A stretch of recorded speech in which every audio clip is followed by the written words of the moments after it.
보살 보문품, 지난번 시간에 이어서 저는 마저 하시도록 하겠습니다. 관세음 보살은 이근원통 보살이다 이렇게 얘기를 하죠. 그리고 관세음 보살은 대자 대비를 상징하는 그런 보살입니다. 그래서 지난번에 관세음이 대비로 발구하고 보문이 대자로 열악한다. 이제 발고열하게 보살님이시다. 이런 말씀을 드렸습니다. 관세음보살 보문품에는 무중리 보살이 이제 질문을 하십니다. 첫 번째 인에 대한 질문, 뒤에 오늘 배우는 이 법에 대한 질문, 이 두 가지 질문에 부처님께서 답변을 하시면서 이 관세음보살 보문품이 이루어지게 되어 있어요. 절첫 표지에 이 무진리 보살이 지난번 배우신 배우신 대로 한번 펴보시면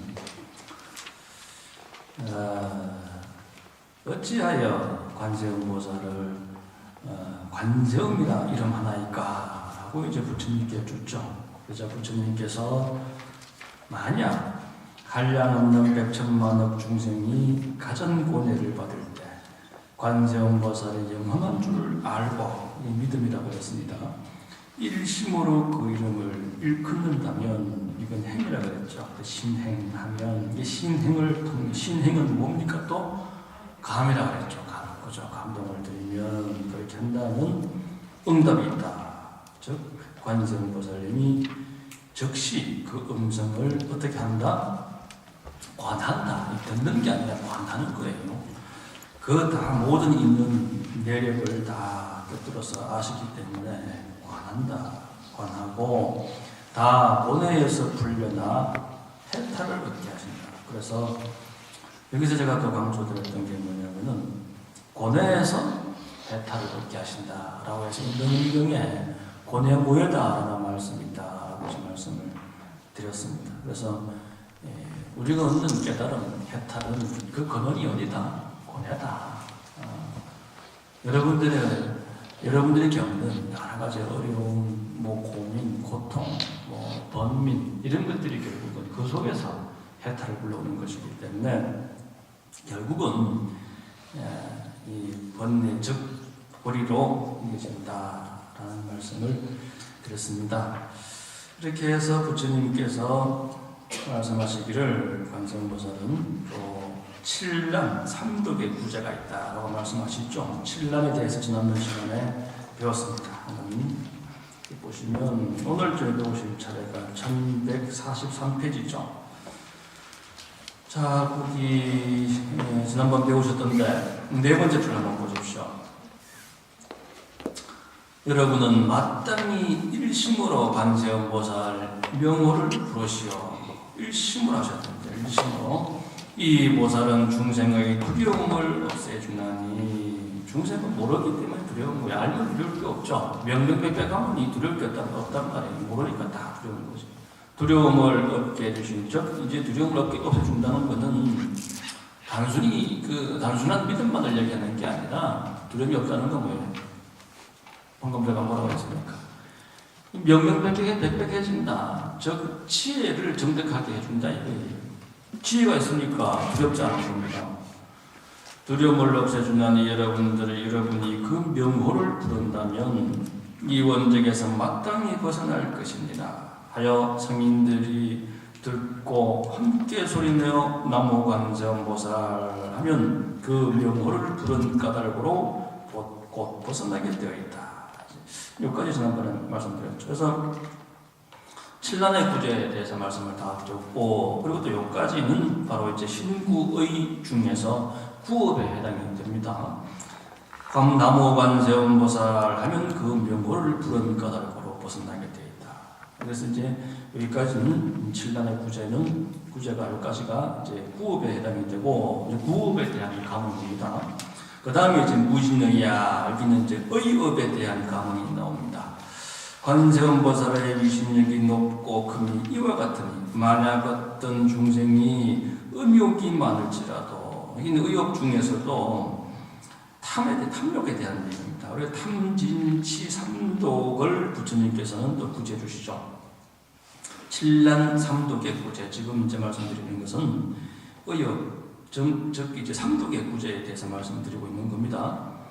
그리고 이제 탐욕 중에서 특히 음욕이 가장 강합니다. 그래서 여기서 이제 음욕이 등장했는데, 음욕이 많을지라도 항상 관세음보살을 생각하고 공경하면 곧 음욕을 이어이게 되며, 혹은 성내는 마음이 많을지라도, 성내는 마음은 이제 진심이라 그러죠. 탐진.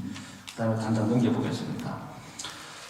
항상 관세음보살을 염하고 공경하면 곧 성내는 마음을 이어이게 되며,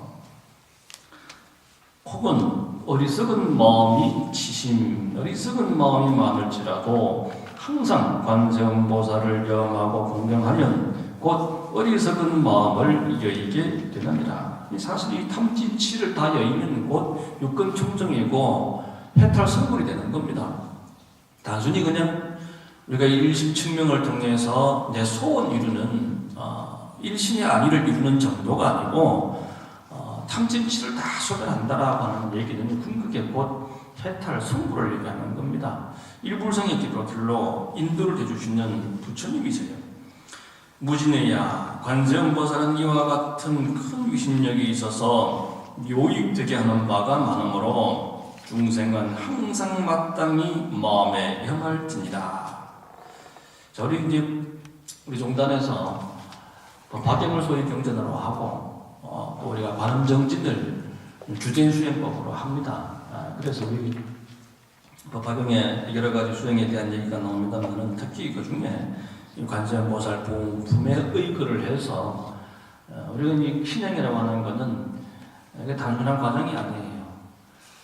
분명히 어떤 그 과정이 있어야 되고 근거가 있어야 되겠죠. 지금 바로 우리 관세음보살 부음품에 이런 말씀들이 근거가 되고, 또 조화스님의 큰 스님의 정명이 계시기 때문에 우리가 이제 관음신앙을 이렇게 하고 있는 겁니다.